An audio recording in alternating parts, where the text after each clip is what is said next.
Tenemos a continuación la oportunidad para presentar a nuestro siguiente ponente. Se trata justamente del destacado intelectual Alan Castro Riveros.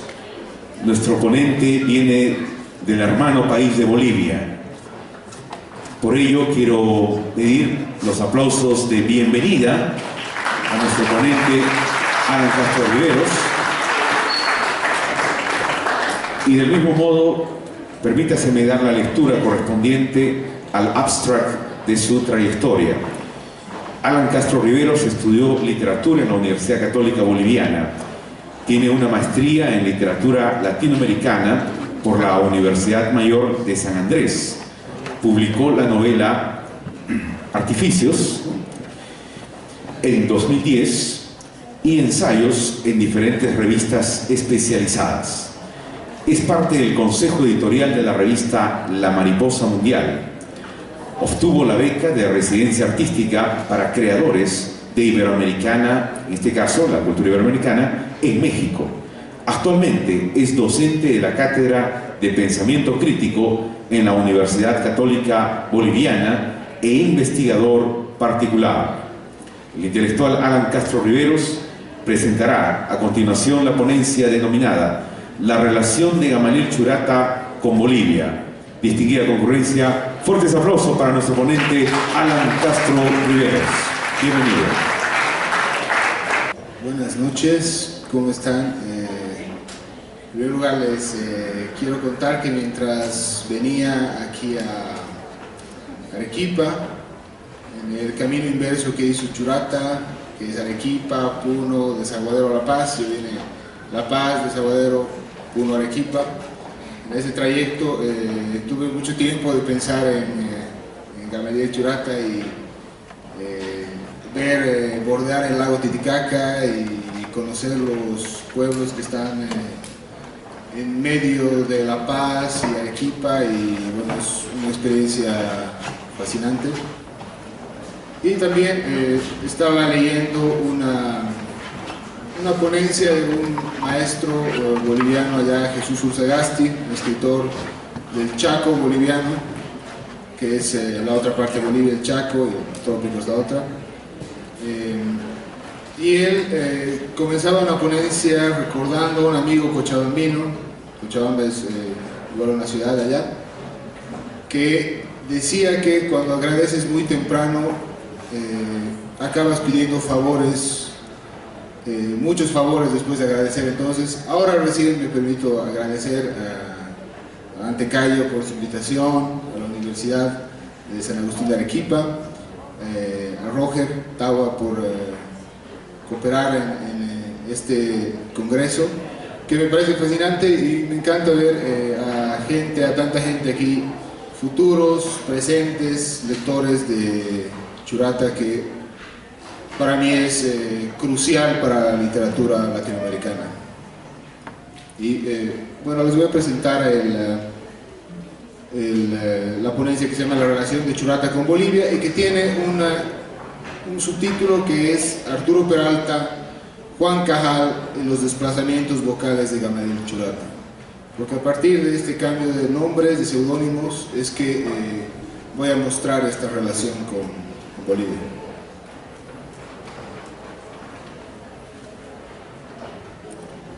Para comenzar, les voy a mostrar, aquí hay una foto de Gamaliel Churata que ustedes deben conocer. La foto de la derecha es Gamaliel en La Paz, en las oficinas del periódico La Calle, donde él estuvo trabajando. Él estuvo trabajando en los periódicos más importantes de La Paz, y ahí estuvo por más de 30 años en la ciudad de La Paz, ¿no?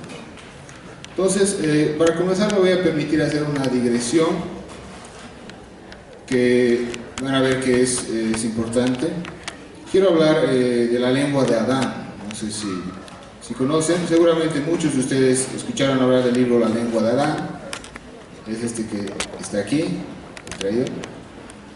Se trata del esbozo de una obra titánica que el autor pensaba hacer en 10 volúmenes, pero que ha alcanzado a hacer apenas el resumen, que es este libro, donde su autor, Emeterio Villamil de Rada, natural del pueblo de Sorata, en el departamento de La Paz, trabajó sus últimos años de vida. La lengua de Adán expone y argumenta a partir de la genealogía de ciertas palabras que la aymara fue la lengua hablada en el paraíso terrenal y que tal paraíso no era otro que Sorata, o sea que Dios con Adán y Eva hablaban aymara. Esa es la tesis de este libro, que suena totalmente fantástico. De tal manera, el Olimpo, dice él, en realidad era el cerro Illampu, ¿no? Y Tiahuanaco en realidad era la torre de Babel. Es una locura, y es un libro bellísimo que recién ha sido reeditado en Bolivia. El viernes 5 de abril de 1872, ahí está el libro, lo pueden ver aquí, La lengua de Adán. Y bueno, el viernes 5 de abril de 1872, Emeterio Villamil de Rada, un septuagenario comisario de límites boliviano ante el Imperio del Brasil, es visitado por una revelación: el descubrimiento de la específica localidad edénica de la creación humana. Así comienza la introducción del boliviano Mauricio Sousa a la nueva edición de La lengua de Adán, el año pasado, 2016, como parte de la biblioteca del Bicentenario de Bolivia, que es una biblioteca de 200 libros importantes para Bolivia. Y en ella Villamil de Rada consideraba que esta revelación de la aymara como lengua madre de todas las lenguas cambiaría rotundamente la historia de la humanidad, y por lo mismo la comprensión de lo que somos como especie. Es decir, según su entender, su hallazgo implicaba una revolución científica, social y religiosa, una revolución total. Toda revolución científica es un desplazamiento, dice George Steiner. La mente se aparta de un portal principal de percepción, de un ventanal, y se vuelve hacia otro. El paisaje se ve desde una perspectiva, bajo diferentes luces y sombras, delineado de otro modo. Rasgos antes prominentes aparecen ahora esfumados, detalles que hasta el momento no habían sido observados o estaban agrupados al azar, asumen una posición dominante. Por lo general, toda revolución científica se nutre de un cambio muy amplio. Casi simultáneamente aparecen en las distintas ciencias particularidades u obstinadas anomalías que se vuelven, por así decirlo, magnéticas. Rarezas clasificadas provisionalmente o que no fueron consideradas en el ordenamiento estable de las líneas generales, empiezan a desplazarse hacia el centro. Es decir, una revelación de envergadura proviene de la visión de un organismo decadente que inicia su resurrección. Tal resurrección se da a partir de la interconexión de guaraguas, no sé si aquí les dicen guaraguas a los adornos que están por demás en las cosas, ¿sí? De guaraguas antes consideradas insignificantes. Es entonces cuando algo que antes no sonaba ni tronaba, ahora truena, relampaguea y rige un nuevo sentido de la vida.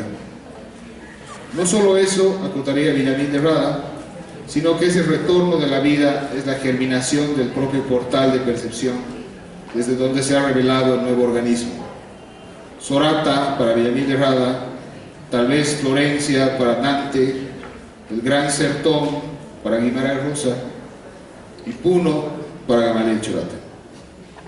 En tal lugar se hallaría escondida, aunque latente, la vida edénica, desde donde el hombre primigenio habría pronunciado las palabras certeras para nombrar el mundo vital del que tomaba conciencia. Y aquí recuerdo las palabras del doctor Tito Cáceres Cuadros ayer, que decía que Gamaliel Churata tenía un alma adánica, ¿no? Un espíritu adánico. De ahí que los desplazamientos causados por una revelación que muestra la caducidad de un mundo y la luminosidad de otro, aquellos desplazamientos que trasladan anomalías y rarezas hacia el centro, obligan a consolidar un lenguaje que quiere nombrar aquellas extravagancias que de pronto toman un lugar central, un lugar en el cual se cifra el nuevo sentido del mundo latente en nuestro presente, es decir, el nuevo código con el que se descifra la vida desde entonces, una nueva ciencia del conocimiento. Sin embargo, me pregunto, ¿quién lee La lengua de Adán? ¿Quién lee este libro? ¿Quién lee La lengua de Adán? Por ejemplo, como un tratado científico a carta cabal. Y si nadie lo lee así, ¿por qué sigue vigente? ¿A qué se debe su importancia? Es verdad que gracias al libro de Villamil de Rada, por ejemplo, el científico boliviano Iván Guzmán de Rojas creó Atamiri, un software de traducción múltiple con base en el Aymara y que actualmente traduce más de 30 idiomas. Más allá de ello, creo que la importancia de una obra como La lengua de Adán está en la capacidad de centralizar hasta ahora una lengua que algunos han intentado infructuosamente de marginalizar. Creemos que la forma de entender un libro como este y de comprender muchos otros de nuestra tradición andina es a partir de lo que Gamaliel Churata llama el Ahayu Watan, alma amarra. Dice Churata, si somos americanos, nunca llegaremos a conocernos. Si no conocemos nuestra lengua materna, yo me propongo un categorema, como dicen los filólogos, el alma amarra, Ahayu Watan. Y luego continúa. Afortunadamente, los fenómenos coloniales no hieren la radicalidad de la semilla genésica, a la que se ha dado el nominativo de alma.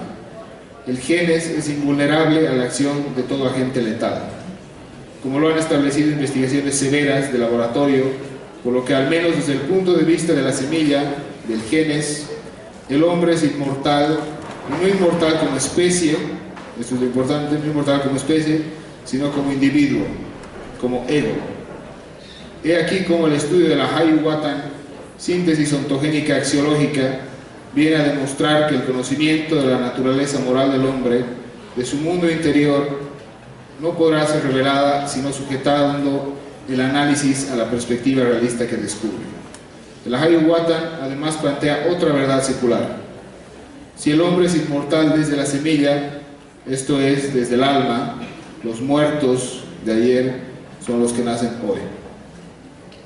Pienso en este individuo genésico, en este ego inmortal, también como un nombre propio, como si en el nombre de un hombre latiera también su Ahayu, que en el caso de Arturo Peralta será la consolidación de un tal Gamaliel Churata, pero también el camino de Juan Cajal, y la reflexión sobre su nombre propio, su nombre de pila, que estos desplazamientos nominativos implicaron para Arturo Peralta. En uno de los primeros textos de Arturo Peralta, cuando todavía firmaba como Arturo Peralta, El Indio, se llama el texto, el autor menciona la búsqueda de un nombre que le corresponda. Este texto fue publicado el 14 de febrero de 1915 en La Voz del Obrero de Puno, cuando Arturo tenía 17 años y está dedicado a su amigo Enrique Encinas, con quien hacía el periodiquillo escolar El Profeta a los 12 años. Si lo pueden leer aquí, dice: andar con contemporizaciones, llenarnos de indiferencia, estigma de estupidez mental y, lo que es peor, demostración de ferocidad, alejamiento de sentimientos de humanidad. Prueba casi evidente es de que las neuronas se hallan putrefactas. Todo nuestro léxico podría consumirse y no habríamos hallado el nombre que nos corresponde. Buscar el nombre que nos corresponde. Bueno, y luego cita somos libres, referencia al himno, pero ¿quién puede creer que eres libre cuando hay la esclavitud del indígena al pensar? Somos libres cuando todo nos indica que no somos libres. ¿Cómo podemos creer en esa nacionalidad si sabemos que no es eso? Además del eco donde resuena el himno patrio y en él una crítica a la caducidad de cierto nacionalismo, cuando Arturo Peralta se refiere a la coyunda, que está al final de ese texto, cuando haya desaparecido la coyunda, visualiza la esclavitud del indio.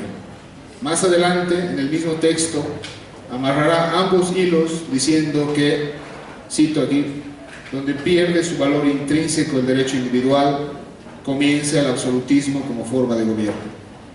Los primeros textos de Churata cuando era Peralta, ¿no? Esto nos hace preguntar cuál es el nombre que nos corresponde, aquel para el cual no alcanza todo nuestro léxico. Se trata del nombre que nos damos a nosotros mismos en cuanto creemos ser libres y toleramos la coyunda, o del nombre que nos amarra a un organismo añorado y proyectado. Según Vilchis, bajo el seudónimo de P, Arturo Peralta comienza su trayecto periodístico junto a otros obreros en La Voz del Obrero, precisamente. Podría sonar exageración, pero en esa P, en esa letra P, con la que firma Arturo Peralta, resuena la peruanidad para mí. Ninguna otra letra tiene un sonido tan peruano como la P.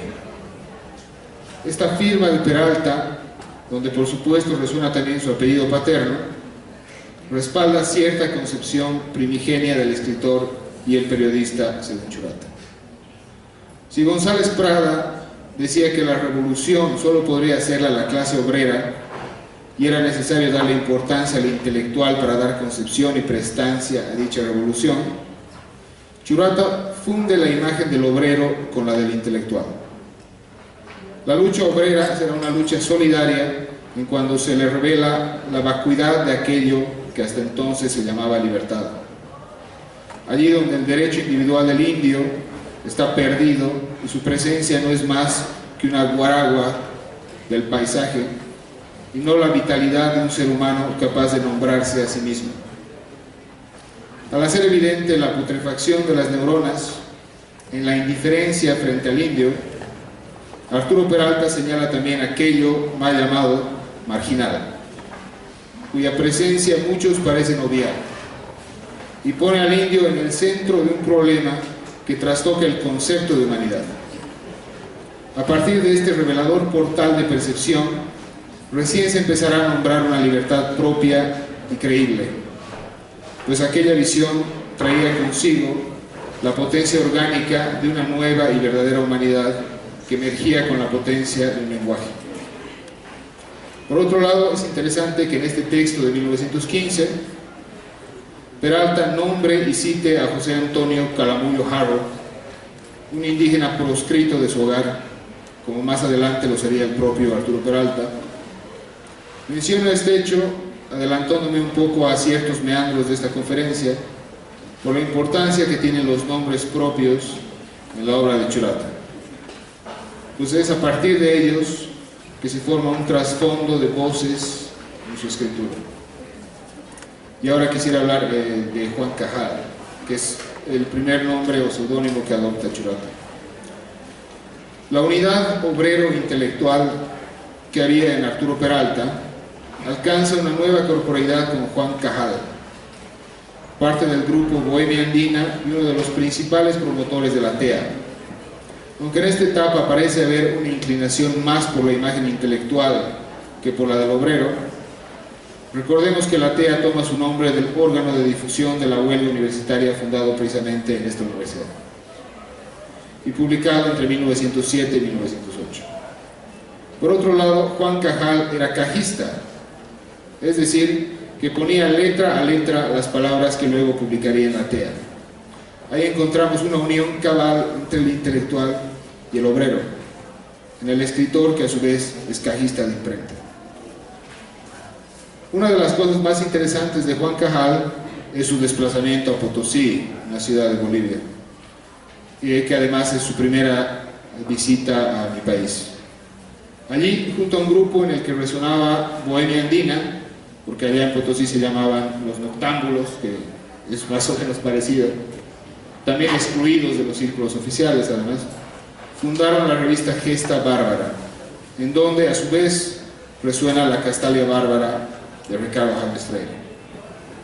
Juan Cajal no solo fue el diagramador cajista de esta revista importantísima en Bolivia, sino aquel que señalaba los problemas sociales en medio de los deslumbramientos estéticos del modernismo en los que hacían sus poesías completas, dice Churata, los demás bárbaros.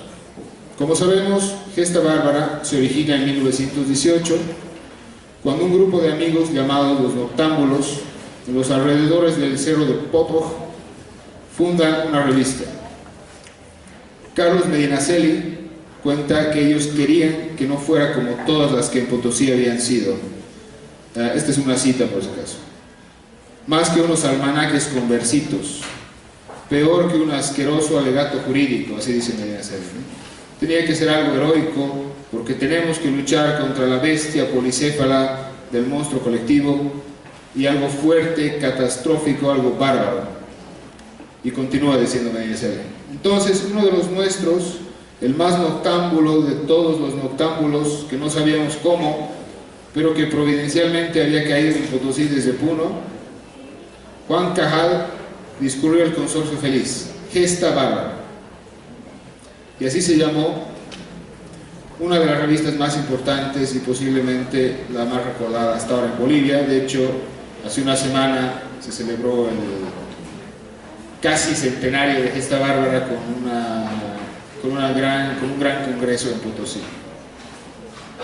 Un año antes, en la TEA, que aquí tengo un fragmento, estos fragmentos que muestro de revistas son del número 23-24 de La Mariposa Mundial, que es la revista que hacemos en La Paz con un grupo. No somos bohemios ni noctámbulos, por si acaso, aunque un poco de eso. Pero creemos todavía en esta tradición de la revista. La escritura de Juan Cajal es sin duda distinta a la del periodista Arturo Peralta y diferente también a la de Gamaliel Churata. En el primer poema que publica en la TEA, Juan Cajal parece escuchar un nuevo lenguaje que se acerca. Ese de aquí es el que dice suma máxima, ¿no? Donde dice: se diría que en la canción robusta que el ancho brazo de agua entona, hay un concierto de músicas extrañas y solemnes que supiesen historias de tiempos idos y de costas muertas, como de peñas que rodaron solas y de estrellas que bajaron del azul. Eso escribe Juan Cajal. Como vemos, este concierto de músicas extrañas y solemnes se hace más cercano, íntimo y significativo en uno de los primeros textos que Gamaliel Churata publica 5 años después en la revista Nervios, que vamos a ver más adelante.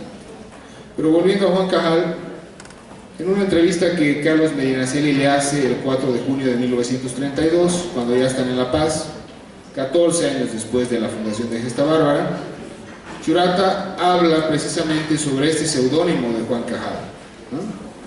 Dice: cuando yo me llamaba Juan Cajal, y su recuerdo me ruboriza por el excesivo sabor hispánico que tiene, era yo un emotivo de la causa de los indios.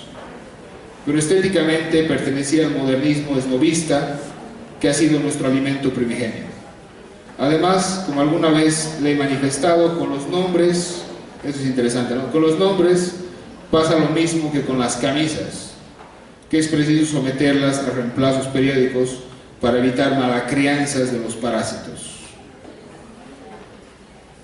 Aunque este fragmento no da las coordenadas específicas de los parásitos a los que se refiere, Churata nos permite iluminar un sentir de época y adivinar también que las peroratas de Arturo Peralta en La Voz del Obrero, por ejemplo, tenían como raíz una emotividad más que un pensamiento. Se parecen más a esas rencillas que Churata le menciona a María Tegui en la famosa carta del 27 de noviembre de 1926, en la que dice estar en activa lucha contra la injusticia gamonal desde muy temprana edad, entre duelos y persecuciones. Juan Cajal, en cambio, a pesar de su humildad como cajista, acepta cierto esnovismo continental de época. En ese sentido, es interesante recordar que el grupo Bohemia Andina comienza su andar con una obra de teatro cuyo argumento algo nos dice sobre el futuro desplazamiento de Arturo Peralta y su voz, sobre sus viajes a Argentina y a Bolivia. El drama que él titulaba La Noche de San Juan fue escrito por Emilio Romero y presentado como acto de denuncia, contra el gamonalismo puneño, gracias a Arturo Peralta, el 24 de junio de 1917. Entre paréntesis diremos que Arturo Peralta actuaría en esta obra como hijo del gamonal, que fuga a la ciudad tras preñar a una india. Romero se refiere al simbolismo de su obra al recordar precisamente la línea argumentativa que se teje alrededor de la india preñada por el hijo del gamonal.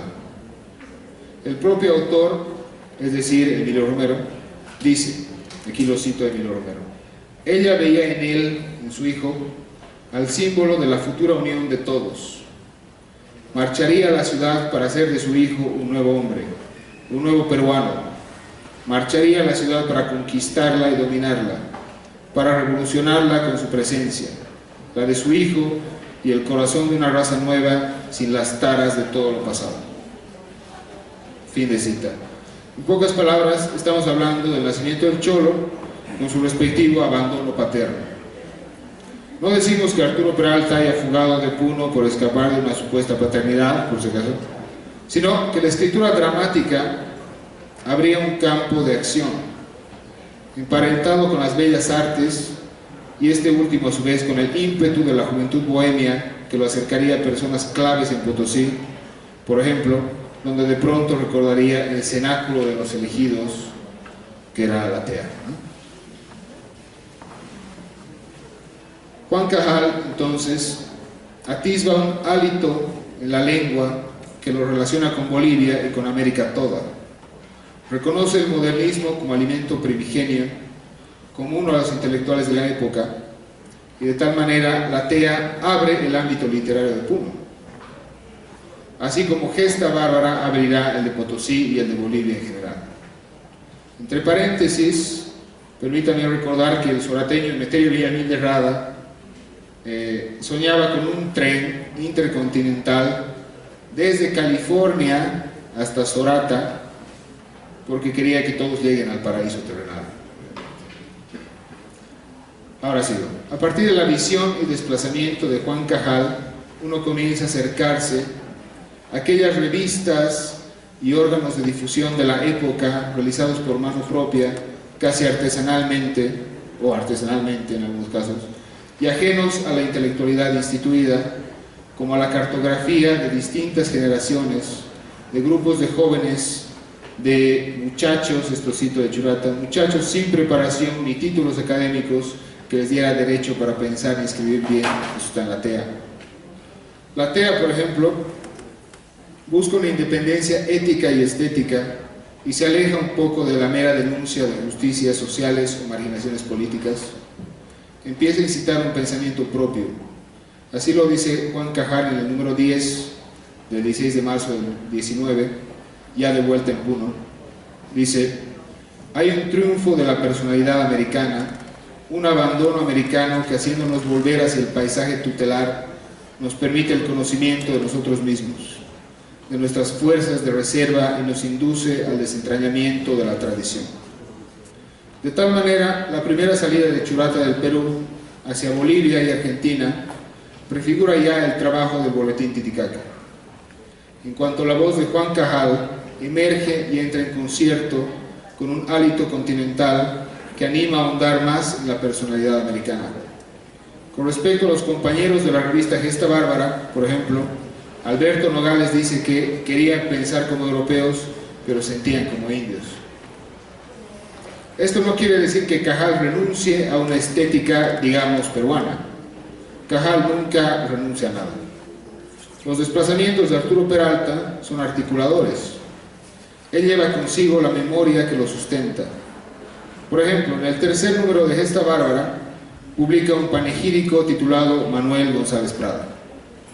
Un texto donde explica la importancia de este escritor peruano para América toda. En este texto, publicado en diciembre de 1918, además, es posible sentir una identificación presente, una hayuwata de Juan Cajal con González Prada. Así es como dice Juan Cajal, por ejemplo: tan grande y libre es este pensador que su estilo no ha sido superado. El mágister gramático y el oscuro obrero aprenden en él. Es porque Prada no escribió para cenáculo alguno. No hay en su prosa la adiposidad cargante del adjetivo de algunos diplomáticos que se precian de pensar alto. Su estilo, para unos, es la línea helénica, para todos un vaso de agua tónica que no se bebe impunemente. Fin de cita. Está claro que Juan Cajal ya empezaba a crear la necrademia. La necrademia es esta academia de muertos que forman un ser vivo, de la que habla Churata en varios de sus textos. La necrademia de la que habla Churata en pasajes claves de su obra, sobre todo al comienzo de la resurrección de los muertos, estoy pensando, me parece muy importante. Para terminar esta primera relación de Churata con Bolivia, que se entabla en el contexto del modernismo americano, quisiera hacer un salto temporal hasta el 30 de agosto de 1932, 15 años después de la fundación de Gesta Bárbara, cuando Arturo Peralta ya era Gamaliel Churata y vivía en la ciudad de La Paz. Este día se publicó un texto que se llama El Gran Perú o la Confederación Quechua-Aymara, una entrevista con el general Santa Cruz. Esto en el periódico Última Hora de La Paz. Se trata de una crónica en la que vemos a Churata transitando por Quilliquilli. Quilliquilli es un cerro cerca al barrio de Miraflores, está a 3 cuadras, 4 cuadras de mi casa, que es un mirador alucinante, ¿no? Entonces se trata de una crónica en la que vemos a Churata transitando por Quilliquilli junto a Ismael Sotomayor y Mogrovejo, el tradicionista paceño más importante del siglo pasado, y que actualmente está siendo rescatado desde varios flancos. Cuenta Gamaliel Churata que Ismael Sotomayor lo llevó a visitar al general Óscar de Santa Cruz, hijo del mariscal de Pichincha y el mayor nexo humano entre Perú y Bolivia. Basta recordar que la Confederación Peruano-Boliviana era un sueño de Andrés de Santa Cruz y tenía su base en una cuestión a la vez práctica y orgánica, pues cuando Santa Cruz gobernaba en Perú, Bolivia se iba al bombo, y cuando venía a gobernar Bolivia, Perú a su vez se iba al bombo. Es así que ambos países lo requerían y él se daba modos para ir de un país a otro, soñando en los trayectos en que fuese un solo país. Menciono esta crónica de Churata porque creo que en ella se concentra lo que Arturo Peralta comprendió gracias a su viaje a Bolivia e ilumina el desplazamiento de aquella voz que encarnaba en Juan Cajal, una voz, digamos, de resabios republicanos. Volviendo a la crónica, en ella Churata nos da una imagen crucial de Óscar de Santa Cruz, un general anciano y enfermo, otrora coronel del ejército boliviano, general de los del Perú, hijo adoptivo de la Municipalidad de Buenos Aires y representativo de la gentileza castellana, así lo nombra. El general Santa Cruz apoyado en un indio, Manuelo, a quien el anciano pide ayuda. Churata escribe que después de haber escuchado cómo lo llama Santa Cruz al indio, dice esto, ¿no? Esta entonación con que el general Santa Cruz se dirige a su compañero indígena nos taladra y llena de inquietud. ¿Quién es este Manuelo? El indio sin habla, dócilmente, revelando su hábito en el oficio, da el hombro para que el general se apoye. Eso escribe Churata. La inquietud de Churata frente a esta imagen, la del general Santa Cruz apoyado en un indígena, ¿no? Es decisiva esta imagen. Pues en Manuelo creo que resonaba también otro nombre propio, la de su maestro de escuela, ¿no? Manuel Camacho Arca. Lo cierto es que, después de ver las reliquias, documentos y tesoros de Óscar de Santa Cruz, Churata resalta la importancia de estos documentos para la memoria colectiva y termina con estas palabras. La Confederación Perú-Boliviana no es ya susceptible de otros sentidos. Para las generaciones que surgen ambientadas dentro de un sistema de ideas poco maleables a la sugestión del pasado, que no sea pasado de justicia, la idea del mariscal de Santa Cruz significa algo más vivo, más realista y por tanto eterno, algo capaz de tornarse vida. El gran Perú que concibió Santa Cruz, con mirada audaz de estadista, contradiciendo el equívoco de Bolívar, ¿no será en el futuro la Confederación Quechua-Aymara? En este pensamiento sobre Andrés de Santa Cruz y en la memoria de las gestas libertarias del siglo XIX, se revela ese rubor que habrá encontrado Arturo Peralta al recordar su nombre de Juan Caja. Pero se revela también, al mencionar las futuras generaciones y aquello eterno capaz de tornarse vida, la decisión por un nuevo nombre para la Confederación. A partir del lenguaje donde anida el realismo psíquico, como decía él, de quien entonces firma como Gamaliel Churata. Y bueno, aquí quería mostrarles algunos fragmentos de la revista y sobre todo un mapa que hemos elaborado junto con el director Rodolfo Ortiz y con la artista pintora Paula Guardia, que les voy a mostrar un momento. Había tenido aquí esas cosas. Este es, fíjense, aquí aparece una doble triangulación donde está Cusco, Arequipa, Puno, y otra triangulación donde está La Paz, Oruro, Potosí, los dos triángulos adelante del sapito y detrás del sapito, los dos triángulos que me parece que configuran algo bien interesante que estamos trabajando todavía. Y eso va a mi siguiente punto, que son las revistas como egos multitudinarios a partir de la obra de Churata, ¿no? Churata explicaría su paso por Gesta Bárbara de esta manera. Aquí voy a citar a Churata nuevamente, que dice: yo capiscaba algo del simbolismo y me entretenía en los primeros signos del vanguardismo español que muy esporádicamente nos llegaban. Y sobre estos movimientos solía hacer soliloquios que algunos de los camaradas participaban, pero si en algo había definido un frente fue en el entusiasmo por la poesía mosaica y multitudinaria del viejo Whitman.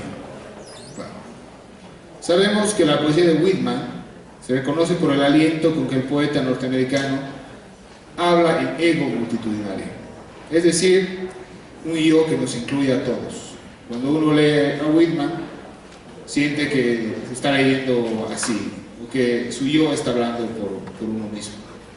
Esta coincidencia con el pensamiento y candor de Whitman reverbera en el hecho que Churata recordaba muy bien a la multitud de amigos que conoció por medio de Gesta Bárbara. Él cifraba en cada nombre una experiencia y una revelación. El corazón puro de Carlos Medinaceli, el descriptor pulcro y documentado de Armando Alba, así los nombra a Churata, ¿no? El lírico orquestal de Luis Felipe Lira Girón, las revelaciones sociales de Enrique Viaña y el flaco Alurralde, el hospedaje franciscano del padre Zampa. Este ámbito de relaciones sociales que circuía la revista hacía también que Churata tejiera e imaginara un potencial nuevo mundo desde la propia revista. Un mundo más realista, tal vez, menos romántico y vaporoso, pero en todo caso siempre latente. La idea de ego multitudinario repercutirá en la concepción del Boletín Titicaca, por ejemplo, pero Churata además no solo era fundador de revistas, sino también colaborador, atisbando nuevos organismos a cada paso. En el segundo número, publicado en junio de 1930 de la revista Tempestad, órgano de la Juventud Estudiantil de Puno, por ejemplo, Gamaliel Churata da su definición de una revista como fruto de unidad integral, a partir de la visualización de una generación cohesionada.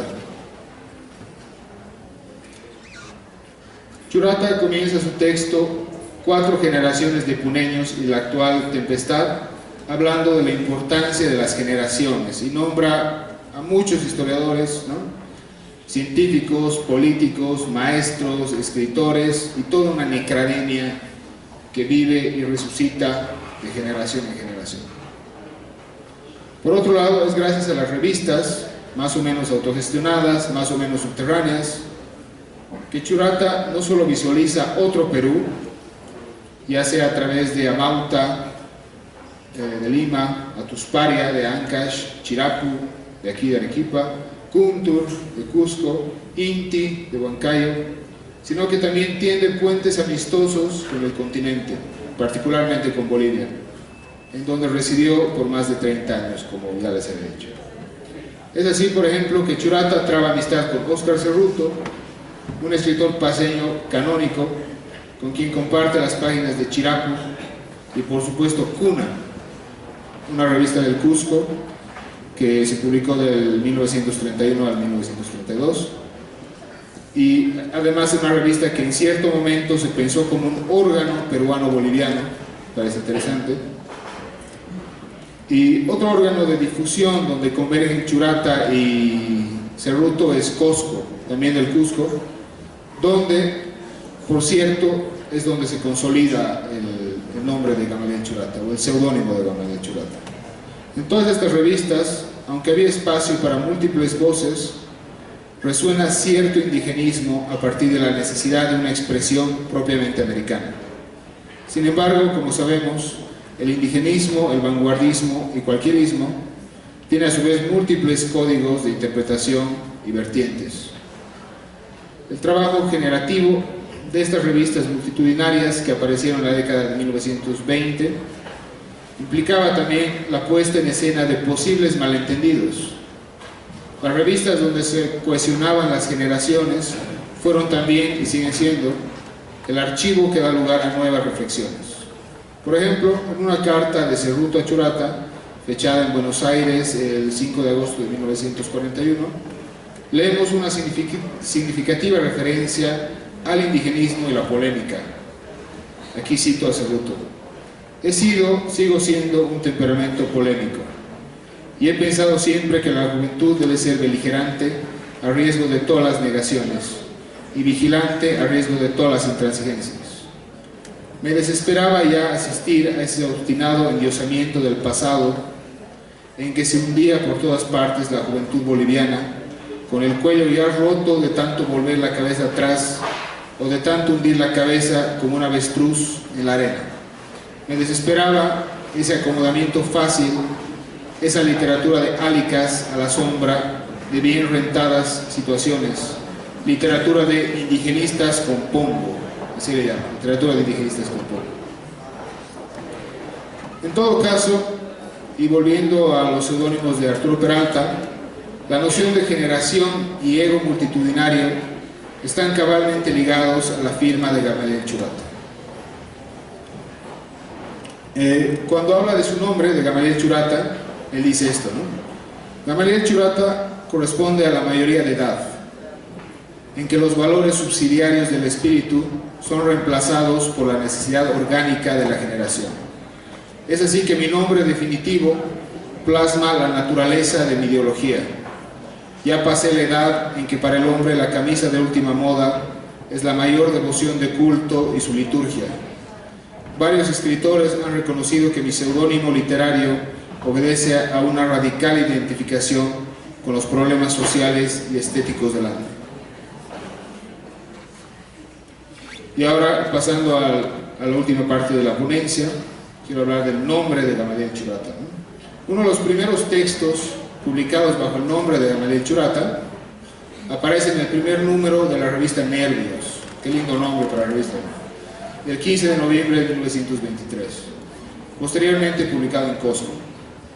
Se trata de Versículos de Germinación, donde Churata escribe sobre la música a partir de la danza grotesca de Edvard Grieg, más específicamente sobre el ritmo y su relación con la ciencia del conocimiento. De tal manera, la aparición de Gamaliel Churata como ser encarnado en una escritura está ligada a la construcción de una gramática. Y cito a Churata aquí: es un ritmo preciso el que da la mano al geómetra y al danzante. Aquel punto mágico de que se desprende la sucesión de puntos separados por vacíos es el origen verdadero de la ciencia, vale decir, de la música, que es la única ciencia que yo comprenda y que no tenga pedanterías y que no engañe. Fin de cita. En el nombre bíblico de Gamaliel Churata no solo resuena su maestro de la escuela adventista, Manuel Camacho Alca, o el hospedaje del franciscano Zampa, sino la emergencia orgánica del conocimiento. A partir de una escritura que, si bien se había formado desde temprana edad, por fin adquiría el tono, el ritmo y por tanto la potencia de un conocimiento encarnado, un punto en el que Peralta atendía las vibraciones telúricas y las voces de los muertos. El indigenismo, que hablaba de la incapacidad indígena de comprender, caía en saco roto cuando Churata daba cuenta de que tras el lenguaje indígena había y hay una cosmovisión que emerge de tierra americana y encarna en los nervios del hombre agarrado a su ñuñu y atento a la memoria de sus muertos. En otras palabras, el problema de América como idioma. Gamaliel Churata, en una conferencia de febrero de 1965 titulada Dialéctica del realismo psíquico, recordó que alguien le había preguntado cómo podía demostrar que los muertos no están muertos. Su respuesta era: tienen que responder ellos. Si están vivos, pueden y deben hablar. Como sabemos, Churata no habla de crear, sino de engendrar. La relación del génesis con la muerte es crucial en su obra. La muerte no es sentida como el final de la vida orgánica, sino como la tierra desde donde el tuétano de un esqueleto desarticulado impulsa con su hálito la semilla de un nuevo ser.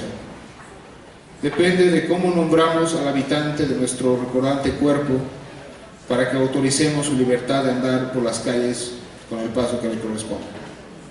Estos atisbos nos hacen preguntar si las palabras que usamos para nombrar la vida o la muerte o cualquier cosa son insuficientes o no.